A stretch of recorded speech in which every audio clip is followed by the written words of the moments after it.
You want to feed your child the best diet, and you've decided to go animal-based.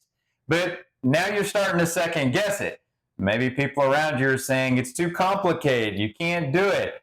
Should a child even be doing that? Well, all of that stuff aside, we're going to show you how two first-time parents implemented an animal-based diet from the start.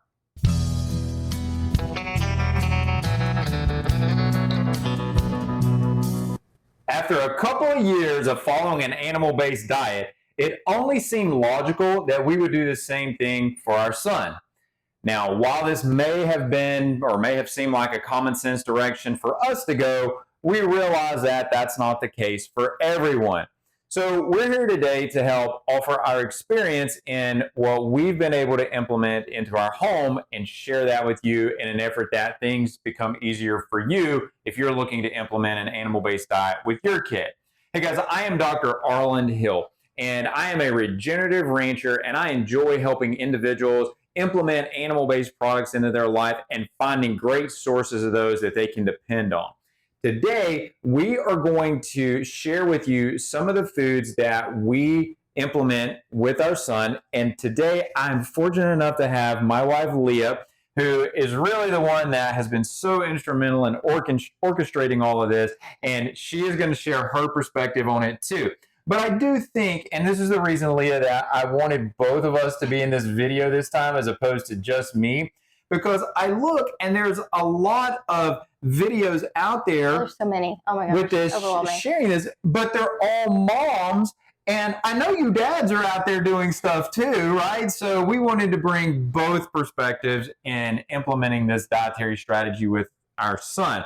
Now, one thing I do want to say before we show you the specific foods on this is that it has been our experience that if you start with this from the outset, it makes it a lot easier, and just be committed to it. Just don't waver on it, and your child will just naturally assume that that is the dietary pattern that they should be following, and they just fall right into place consuming that, and they look for it, right? Yep, they have no preconceived notions of what it is or is not. So what you teach them is what they know. That's right. That's right.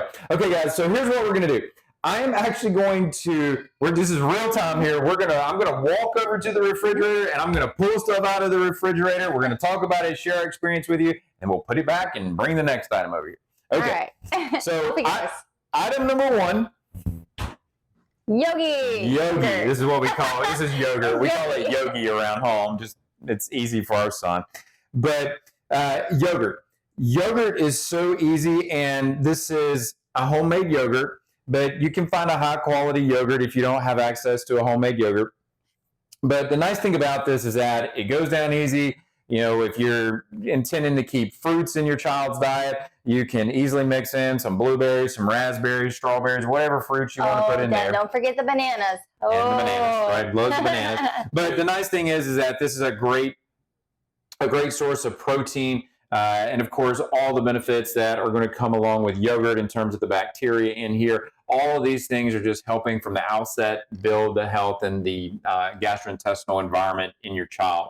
So this is one that we tend to depend on, but God, it's so easy to get down. It's easy to get down. I mean, you might have the little artwork on the little high chair or whatever, but I mean, it's an easy clean, and you know he's getting the highest nutrition he can out of it. So. Yeah, for sure. Yeah. For sure. Okay, so on to the next one. Bye, Yogi. Bye, Yogi. Okay. Aww. Okay. So this, let me explain this. And this is actually our milk. It's not that brand. It's just, I had extra. Yeah. Sorry about that. We'll just turn this clarifying. Around. Yeah. Actually, let me just, for the sake, just again, this is real time. Let me just get another jar out of the refrigerator. So just to exemplify. I was a hand-me-down. I was more than happy to take it. Yeah. So we put them to use. So no label, no branding. Okay. So let me be clear on what we have here. This is raw A2 milk, and our son has had this from the point that mom started decreasing in milk production, and there was literally a transition where her milk production came down, and we started replacing that with raw A2 milk. Now, I want to be clear that I am not advocating just any dairy. I am only advocating for your child raw A2 dairy, and the specificities for that, the exact reasons for that are beyond the scope of this video, but this is a game changer. Literally, when our son wakes up in the morning, it's, give me my milk. Milky. His milky, we call it his milky. He wants his milk, he goes straight to it, and it really, and he's about 18 months now. He'll be 18 months here in a few days. And he's been sick one time in those 18 months, and it didn't completely knock him out, so to say. It's a day and a half, maybe. Yeah. Yeah, and he was really just lethargic for that day and a half. And truly, I credit a lot of that, not just to the entirety of the diet that we're doing with him and his lifestyle, but also to all the immune boosting capabilities that come along with dairy. So, you know, if you're not familiar with that stuff, just real quick, if you're not familiar with that stuff, I just recently shot another video on the benefits of raw dairy versus probiotics. You'll see a card up here. Just take a look at that if you're interested in that. But this is a game changer in my opinion. And it's a great in-between snack. Like, if he's had a hard playtime, we have it on a very strict schedule. So in between his nap and playtime, sometimes it's not enough for him to want to eat something, but this makes a great in-between snack. Yeah.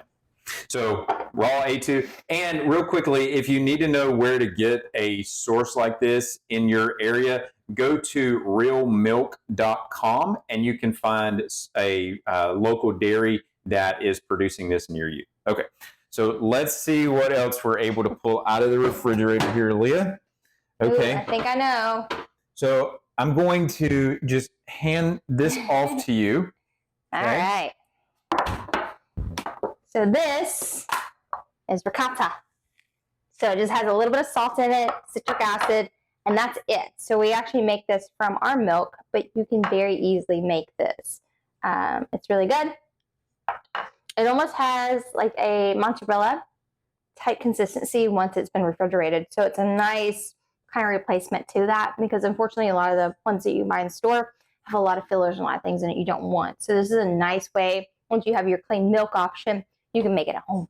And the nice thing about this is that it diversifies a meal. So it makes him feel like he's got different options. Sometimes we'll just give him the cheese. Sometimes we'll give him the cheese along with meat. And he just feels like he has different options. And he likes the texture because it's kind of bouncy. So, and something that's unique about this is kind of going a different direction. Some of you may be familiar with the idea of baby-led weaning, where you're letting your child pick up the food. Well, yogurt's not great for that. Milk's certainly not great for that. But now you're getting into more of a firm dairy product that he can start to pick up the food and feed himself. He feels accomplished, and he doesn't make as much of a mess. Right, right. As much. Okay, now, just so you don't think that all we feed our child is dairy, or all we do is dairy, that is definitely not the case. We're big advocates of dairy based on all the benefits that we've seen around it, and especially giving the benefits that it's provided to our son to this point. Okay, now let's go to our next option here. And Leah, I'm going to hand you beef. Oh, all right. It's what was for dinner. Right, right. This is last night's grilled burgers. All right. And we actually still have some at the bottom left over from his meal. So here's the point of this. There's really no necessity in being overly complicated in regards to what you're feeding your child. For example, whatever we he have. eats what we eat. Yeah, he eats what we eat. That's the point here. So you don't need to go out of your way, because keep in mind, that's only going to potentiate itself down the road, that he's looking for something different than what the rest of the family's eating. And we certainly didn't want to instill that in him from the outset. So, if we've got hamburgers that are off the grill, we're going to take these, we're going to break these up, and we're going to feed this to him. Right now in the refrigerator, there's also shredded chicken, where we grilled chicken, same time we were grilling these hamburgers. And big advocate of grill all at one time for the week, then do your sides as needed. It's good for mamas. Yeah. So, just taking that and making it where it's easier for him to eat. Not necessarily that it's more palatable, right? Because it's the same food, but it's just easier for him to get down. And again, it's where it can be tangible, so he can pick it up, he can put it in his mouth. but sometimes we'll give it to him shredded. Sometimes we'll break it up into small bits. And either way, it's just helping diversify how he perceives food and making him more accustomed to the options that are placed in front of him. And we don't always give it to him as just, say, for example, just the beef. Sometimes we may mix it with something, right? Avocado with it, and put if we're making like a butternut squash, we'll kind of mix it together, and he loves it.